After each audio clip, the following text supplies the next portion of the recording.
Hi കൂട്ടുകാരെ, പുതിയൊരു വീഡിയോയിലേക്ക് എല്ലാവർക്കും സ്വാഗതം. അങ്ങനെ ഇന്ദ്രൻ പഞ്ചരത്നത്തിന്റെ പടിയിറങ്ങി വരികയാണ് കേട്ടോ. പതുക്കെ ഗേറ്റൊക്കെ തുറന്ന് ഇന്ദ്രൻ ഇങ്ങനെ അനു ഹനു എന്ന് പറഞ്ഞ് വിളിച്ചു വരുമ്പോഴേക്കും വിനയൻ ഇറങ്ങി വരികയാണ് കേട്ടോ. എന്നിട്ട് വിനയൻ പറയണേ, എന്താ ഇന്ദ്ര ഈ സമയം നീ എന്താ ഇവിടെ എന്നുള്ള ചോദ്യമായിട്ടോ. അത് കേട്ട ഉടനെ തന്നെ നീ ആരടാ അത് ചോദിക്കാൻ എന്ന് പറയുമ്പോൾ ഇന്ദ്രന്റെ അരികിലോട്ട് ശബരിയും രഘുവും വന്നു കേട്ടോ. ഇന്ദ്ര ഈ സമയത്ത് നീ വന്ന് വെറുതെ പ്രശ്നമുണ്ടാക്കരുത്. അത് കേട്ട ഉടനെ നിങ്ങൾക്ക് എന്താ അവകാശം അത് പറയാനേ, ഞാൻ എന്തായാലും അനുപമയെ കാണും. അത് കേട്ട ഉടനെ ഇന്ദ്ര നീ കുടിച്ചും കൊണ്ടുവന്ന് ഈ വീട്ടിൽ പ്രശ്നമുണ്ടാക്കരുത്. നാളെ നല്ലൊരു ദിവസമാണ്, വിഷുവാണ് എന്ന് പറയുമ്പോൾ ഉടൻ തന്നെ ഇന്ദ്രൻ പറയണം, ഈ വീട്ടിൽ നിങ്ങൾ ആരും എന്നെ ഓർത്തിട്ടുണ്ടാവില്ല. ഞാനില്ലാത്ത വിഷു നിങ്ങൾ എല്ലാവരും അടിച്ചു പൊളിച്ചിട്ടുണ്ടാവും. എന്നാൽ ഈ വീട്ടിൽ എന്നെ ഓർത്ത ഒരാളുണ്ട്, മാഷ്, അനന്തം മാഷ്, അനന്തൻ, അതായത് അച്ഛൻ എന്നെ ഓർത്തു എന്ന് പറയട്ടോ. ഇത് കേൾക്കുന്ന വിനയും പറയണേ, ഇന്ദ്ര ദയവ് ചെയ്ത് എല്ലാവരെയും ബുദ്ധിമുട്ടിക്കുന്ന ഈ പ്രവൃത്തി നീ ചെയ്യരുത്. മര്യാദക്ക് നീ പോ എന്ന് പറയുമ്പോ അങ്ങേര് എന്നെ മാത്രം വിളിച്ചില്ല, എല്ലാ വിഷുവിനും എന്നെയാണല്ലോ വിളിക്കാറുള്ളത്. ഞാനല്ലേ ഈ വീട്ടിൽ വന്നതിന് ശേഷം വിഷു ഓണോ ആഘോഷമൊക്കെ തുടങ്ങിയത്. ഞാനല്ലേ ഈ വീടിന്റെ മൂത്ത മരുമകൻ നീയാണെങ്കിലും ഈ വീട്ടിൽ ആദ്യമായി കാലുകുത്തിയത് ഞാനല്ലേ എന്നൊക്കെ ഇന്ദ്രൻ പറയുമ്പോ അത് കേട്ട് നിൽക്കാൻ മറ്റുള്ളവർക്ക് കഴിയില്ല കേട്ടോ. അങ്ങനെ വിനയം വന്നിട്ട് പറയണേ, ഇന്ദ്ര ദയവ് ചെയ്ത് നീ ഒന്ന് ഇവിടെ നിന്ന് പോ. വെറുതെ ഈ സമയം നീ പ്രശ്നമുണ്ടാക്കി ഈ വീട്ടിലൊരു പ്രശ്നം ഉണ്ടാക്കാതെ എന്ന് പറഞ്ഞ ഉടൻ തന്നെ ഇന്ദ്രൻ പറയണേ, നിനക്ക് എന്ത് യോഗ്യതയുടെ ഉള്ളത്? പെൺകുട്ടികളെ പ്രസവിച്ച് എന്നതിന്റെ പേര് നീ നിന്റെ മക്കളെ പോലും തള്ളി പറഞ്ഞവനല്ലടാ നീ.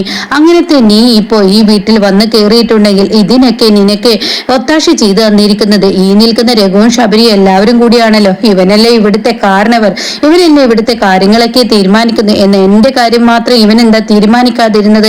ഞാൻ എന്റെ ഭാര്യയെ ഒന്ന് കാണാൻ പോയപ്പോ അവൾ എന്റെ കയ്യിലോട്ട് ഈ വിഷുക്കോട്ട് തിരികെ തന്നു. എന്നാൽ എനിക്കത് അവൾക്ക് കൊടുക്കണം എന്നൊക്കെ ഇങ്ങനെ പറയണട്ടോ. അച്ഛനെ വിളിക്ക്, അച്ഛനോട് എനിക്ക് രണ്ട് സംസാരിക്കണം. അത് കേൾക്കുന്ന രഘു പറയണേ, ഇന്ദ്ര മര്യാദയുടെ ഭാഷയിൽ നിന്നോട് ഞാൻ പറഞ്ഞു ഇവിടെ നിന്ന് ഇറങ്ങാൻ. ഇവിടെ നീ വെറുതെ ഒരു പ്രശ്നം ഉണ്ടാക്കരുത്. അച്ഛാ എനിക്ക് അച്ഛനെ കാണണം. അത് കേൾക്കുന്ന വിനയം പറയണേ, ഇവന് ഇറക്കി വിടാൻ പറ്റുമെന്ന് ഞാനൊന്ന് നോക്കട്ടെ. നീ എന്നെ ഇറക്കി വിടുവടാ, എന്നാൽ നിന്റെ കാര്യങ്ങൾ എനിക്ക് ഇവിടെ ചെയ്യേണ്ടി വരും. അത് കേൾക്കുന്ന ഇന്ദ്രനോട് തിരിച്ച്, നീ നിന്റെ ഭാര്യയോട് ചെയ്ത ദുഷ്ടപ്രവർത്തികൾ ഞാനിവിടെ വിളമ്പണോ? നീ പറയടാ എന്ന് പറഞ്ഞ് അവർ തമ്മിൽ വഴക്കിടുമ്പോഴേക്കും ശബരി അങ്ങോട്ടേക്ക് എത്തണേട്ടാ. അങ്ങനെ ശബരി പറയണേ, ഇന്ദ്രേട്ടാ നാളെ നല്ലൊരു ദിവസമാണ്. ആ ദിവസത്തിൽ ഇന്ദ്രേട്ടൻ വന്ന് ഇങ്ങനെ വഴക്ക് കൂടാതെ, ഏടാ ഇവൻ പറഞ്ഞത് കേട്ടില്ല, അതൊക്കെ ശരിയായിരിക്കാം. ഇന്ദ്രേട്ട ഇപ്പൊ പോ, ഇവിടെ നിന്ന് പോ. ഞാൻ പോവില്ല, എനിക്ക് അനുവിനെ കാണണം. അവൾക്ക് ഈ വിഷുക്കോടി കൊടുക്കണം. എന്റെ മനസ്സ് അനുവദിക്കുന്നില്ല. എനിക്ക് അവളെ കാണണം. എനിക്ക് അവളെ കാണാതിരിക്കാൻ കഴിയില്ല. അവളെ എന്റെ മുഖത്തെറിഞ്ഞതുപോലെ ഇത് എനിക്ക് തന്നിരിക്കുന്നു. ഇതെനിക്ക് അവൾക്ക് തിരികെ കൊടുക്കണം. ഇവനോടെല്ലാം മര്യാദയുടെ ഭാഷയിൽ ഇവിടെ നിന്ന് പോവാൻ പറഞ്ഞത് എന്നും പറഞ്ഞ് രഘു ഇന്ദ്രനെ പിടിച്ചു വലിച്ച് ഗേറ്റിന് വെളിയിലോട്ട് അങ്ങ് തള്ളുമ്പോ ഇന്ദ്രൻ തലയടിച്ച് അവിടെ നിന്ന് താഴെ വീഴാണ് കേട്ടോ. ഇതോടുകൂടി ഗേറ്റും അടച്ച് അങ്ങ് പോരാണ് വിനയനും ശബരിയും അതുപോലെ തന്നെ രഘു. എന്നാൽ ഇതെല്ലാം കണ്ടിരിക്കുന്നത് സ്വപ്നത്തിലായിരുന്നു അനുപമ. പിന്നീട് അനുപമ ഇരുട്ടത്ത് തപ്പിത്തടഞ്ഞ് ഇന്ദ്രട്ടാ എന്നും പറഞ്ഞ് വിളിച്ചിട്ട് മുറ്റത്തോട്ട് ഓടി വരാനിട്ട് ഇന്ദ്രട്ടാ എന്ന് പറഞ്ഞ് മുറ്റത്തോട്ട് ഓടി വന്ന് കതകൊക്കെ തുറന്ന് നോക്കുമ്പോ താൻ അവിടെ ഒന്നും കാണുന്നില്ല. വിജനമായി കിടക്കുന്നു, ഗേറ്റ് അടഞ്ഞു കിടക്കുന്നു. അവിടെ ആരെയുണ്ട്? അപ്പോഴേക്കും ചീരുവും അമ്പിളിയൊക്കെ ഉറക്കത്തിൽ നിന്ന് ഞെട്ടി ഉണരാണ് കേട്ടോ. എങ്ങോട്ടാ പോയത് അനുപമ എന്ന് പറഞ്ഞ് അവര് ലൈറ്റ് ഇടുന്നു കേട്ടോ. പിന്നീട് ലൈറ്റ് എടുത്ത് പുറത്തോട്ട് വരികയാണ്. എന്താ അനു, നീ ആരെ കണ്ടത്? എന്താ ശബ്ദം കേട്ടത്? എന്താ പ്രശ്നം എന്നൊക്കെ ചോദിക്കുമ്പോ അത് പിന്നെ ഇവിടെ എന്നൊക്കെ ഇങ്ങനെ പറയുമ്പോഴേക്കും അങ്ങോട്ടേക്ക് രഘുവും ഈ പറയുന്ന ശബരിയും വിനയനൊക്കെ എത്തിയിട്ടോ. എന്താ പ്രശ്നം? എന്തെങ്കിലും പ്രശ്നമുണ്ടോ എന്ന് ചോദിക്കുമ്പോ അനുപമ ഒന്നും മിണ്ടുന്നില്ല. ഇവള് ഉറക്കത്തിൽ നിന്ന് എണീറ്റ് വാതിലൊക്കെ തുറന്ന് ഇവിടെ നിൽക്കുന്നു. അത് കേട്ട ഉടനെ ഇവരെ കണ്ടുടനെ അനുപമ ചോദിക്കാണ്, അതെ രഘുട്ട ഇങ്ങോട്ടേക്ക് ഇന്ദ്രേട്ടനായിട്ട് വന്നിരുന്നോ? ഇല്ല. രഘുട്ട ഇന്ദ്രേട്ടനുമായി വഴക്കിട്ടോ? ശബരി നീ വഴക്കിട്ടോ? ഇല്ല, അങ്ങനെയൊന്നും ഉണ്ടായില്ല. ഇവിടോട്ട് ആരും വന്നില്ല. അപ്പോൾ തന്നെ നീ എന്താ ദുസ്വപ്നം കണ്ടോ? നീ എന്തെങ്കിലും പ്രശ്നം കണ്ടോ എന്നൊക്കെ ഇങ്ങനെ പറഞ്ഞ് ഓരോരുത്തരായി ചോദിക്കണം കേട്ടോ. അത് കേട്ട ഉടനെ രഘു വിനയം പറയാണ്, ഇവള് ഒരു പക്ഷേ സ്വപ്നം കണ്ടിരിക്കും, അതായിരിക്കും എന്ന് പറയുമ്പോ ഉടനെ ചീര് പറയാണ്, ഇന്ന് പഞ്ചരത്നത്തിലോട്ട് ഇന്ദ്രേട്ടൻ കുട്ടികൾക്ക് വിഷുക്കോടി കൊടുക്കാൻ വരുന്ന കൂട്ടത്തിൽ അനുചേച്ചിക്ക് സാരി കൊണ്ടുവന്ന് കൊടുത്തുന്നോ അങ്ങനെ എന്തോ പറഞ്ഞു. അത് അനുചേച്ചി തിരികെ കൊടുത്തുന്നോ എന്നൊക്കെ മഞ്ചാടി പറയുന്നത് കേട്ടോ. അപ്പൊ അവൾ അത് ഓർത്ത് കിടന്നിരിക്കുകയാണ് എന്ന് രഘു പറയട്ടെ. അത് കേൾക്കുന്ന വിനയനും ശരിയാണ്, അപ്പോഴേക്കും നിങ്ങളെ എല്ലാവരുടെയും ഉറക്കം ഞാൻ ബുദ്ധിമുട്ടിച്ചില്ലേ, ഞാൻ പോട്ടെ എന്നും പറഞ്ഞിട്ട് അനുപമ അവിടെ നിന്ന് പോവാണ് കേട്ടോ. പിന്നീടാണെങ്കിലോ ചിരു പറയുന്നുണ്ട്, ചേച്ചി നമുക്ക് അങ്ങോട്ടേക്ക് പോവാം.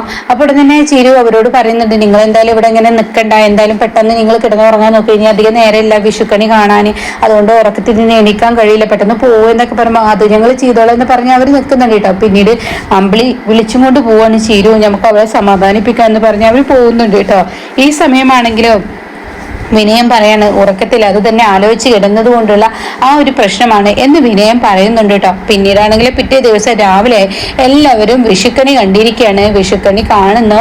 പിന്നീട് മുത്തശ്ശിയുടെ കൈകളിൽ നിന്ന് വിഷു കൈനീട്ടം മേടിക്കുന്നു.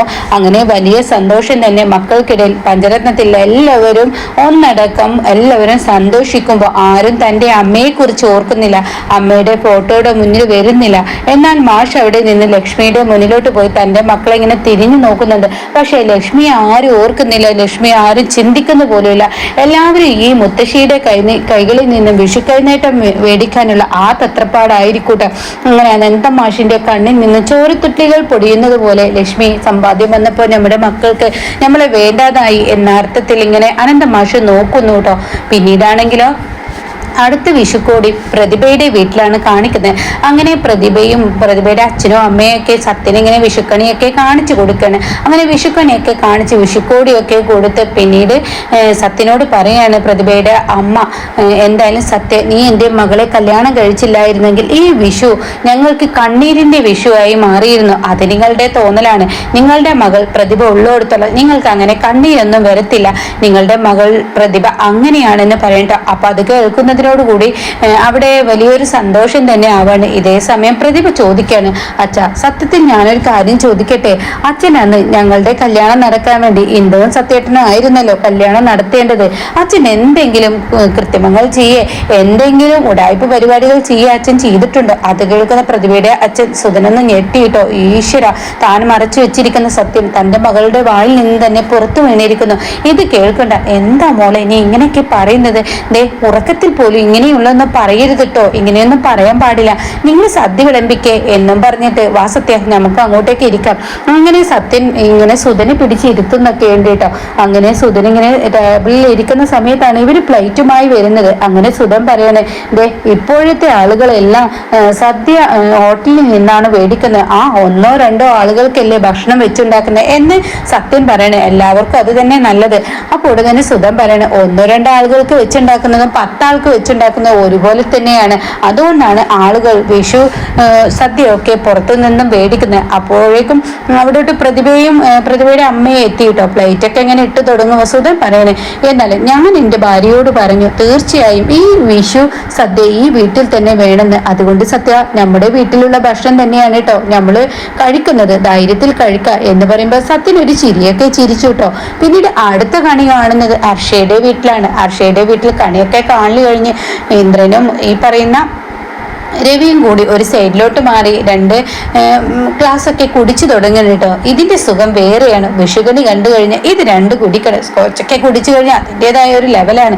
ഇന്ദ്ര നിന്റെ കൂമ്പ് വാടും, ഇങ്ങനെയൊന്നും ഒരൊറ്റടിക്ക് കുടിക്കരുത്, ഇതൊക്കെ കുടിക്കുമ്പോൾ നിർത്തി കുടിക്കും. അപ്പൊ ഇന്ദ്രൻ പറയണേ, ഞാൻ ഒരിക്കലും പ്രതീക്ഷിച്ചില്ല രവി നിന്റെ വീട്ടിൽ എനിക്കൊരു വിഷുക്കണി ഉണ്ടാവും, വിഷുസദ്യ ഉണ്ടാവുമെന്ന്. കാരണം എല്ലാ വർഷവും എനിക്ക് പഞ്ചരത്നത്തിലോട്ടായിരുന്നു, പക്ഷെ ഇത്തവണ എന്നെ എവിടെ കൊണ്ടുവന്നു എന്നൊക്കെ ഇങ്ങനെ പറയുമ്പോൾ ഹർഷ സുശീലയെ വിളിച്ച്, ദേഹാൻറ്റി അങ്ങോട്ട് നോക്ക്. അങ്ങനെ തൻ്റെ മകൻ വിഷുവിൻ്റെ അന്നും കുടിക്കുന്നത് കാണുമ്പോൾ വല്ലാത്തൊരു ആനന്ദം തന്നെ സുശീലക്ക്. അങ്ങനെ സുശീല ആഹാ ഇത് കൊള്ളാലോ എന്നൊക്കെ പറഞ്ഞ് സുശീല ഇങ്ങനെ നോക്കി നിൽക്കാണ്. എന്തായാലും ഞാൻ അവർ വരുമ്പോഴേക്കും സദ്യക്കൊന്ന് വിളമ്പട്ടെ, ആ ആൻറ്റി സദ്യ വിളമ്പ്. അപ്പോഴേക്കും ഹർഷയുടെ മനസ്സിൽ ഒരു കുബുദ്ധി തോന്നണിട്ട് ഹർഷ തൻ്റെ ഫോൺ എടുക്കുന്നു. പതിയെ ആരും കാണാതെ ഇന്ദ്രൻ കുടിക്കുന്നതും രവി കുടിക്കുന്നതും തൻ്റെ ഫോണിൽ പകർത്തുന്നു. പിന്നീട് സദ്യ വിളമ്പുന്ന ഫോണിൽ പകർത്തുന്നു. പിന്നീടും എന്തൊക്കെ ഹർഷ ചെയ്യാൻ ഉദ്ദേശിക്കുന്നുണ്ട് കേട്ടോ. അപ്പൊ എന്തായാലും അത് ഇന്ദ്രനെതിരെ, അതായത് അനുപമയെ വേർതിരിക്കാനുള്ള ഒരു കിടുക്കൻ വീഡിയോ തന്നെയാണ് അവിടെ എടുത്തിരിക്കുന്നത് കേട്ടോ. അപ്പോൾ ഇന്നത്തെ എപ്പിസോഡ് ഇങ്ങനെയൊക്കെയാണ് വന്നിരിക്കുന്നത്.